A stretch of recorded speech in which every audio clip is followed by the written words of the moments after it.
ஒரே அடி அமெரிக்காவின் 4750 கோடி விமானத்தை இரண்டாக பிளந்த ஈரான். அணு ஆயுதம் உற்பத்தி செய்யக்கூடாது என சொல்லி ஈரான் நாட்டின் மீது அமெரிக்காவும் இஸ்ரேலும் கடந்த ஒரு மாத காலமாக தொடர்ந்து தாக்குதலை நடத்தி வருகிறது. போர் துவங்கி அடுத்த நாள் ஈரான் தலைவர் கமேனி குடும்பத்துடன் கொல்லப்பட்டார். எனவே ஈரான் எப்படியும் படிந்துவிடும்.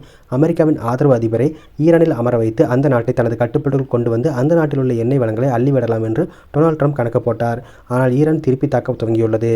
அமெரிக்காவின் ராணுவ தளவாடங்கள் அமைந்துள்ள Dubai, Saudi Arabia, Bahrain, Abu Dhabi போன்ற வளைகுடா நாடுகளின் மீது ஈரான் தொடர் ட்ரோன் தாக்குதல் நடத்தி வருகிறது. அமெரிக்காவை அதிர வைத்திருக்கிறது. ஈரான் இப்படி திருப்பி தாக்கும் என நாங்கள் எதிர்பார்க்கவில்லை என டொனால்ட் ட்ரம்பே கூறியிருந்தார். ஈரானிடம் இப்படி ஆயுதங்கள் எல்லாம் இருக்கிறதா என்பதை அமெரிக்காவுக்கு இப்போதுதான் தெரிய வந்திருக்கிறது. சில நாட்களுக்கு முன்பு 4000 கிலோமீட்டர் தொலைவிலிருந்து ஏவுகணைகளை அனுப்பி இந்திய பெருங்கடலில் இருந்த அமெரிக்க கப்பலை குறிவைத்து ஈரான் தாக்கியதால் அமெரிக்காவே அதிர்ந்து போனது. இந்நிலையில்தான் சவுதியில் சுல்தான் விமானப்படை தளம் மீது ஈரான் நடத்திய தாக்குதலில் அமெரிக்காவின் மிக முக்கிய E-3G வான் கண்காணிப்பு ரேடார் விமானம் இரண்டாக பிளந்து நொறுங்கியது. இந்த விமானத்தின் மதிப்பு சுமார் இந்திய மதிப்பில் 4750 கோடி என சொல்லப்படுகிறது. இந்த தாக்குதலில் வானில் எரிபொருள் நிரப்பும் டேங்கர் விமானங்களும் சேதமடைந்துள்ளதாக தகவல் வெளியாகியிருக்கிறது.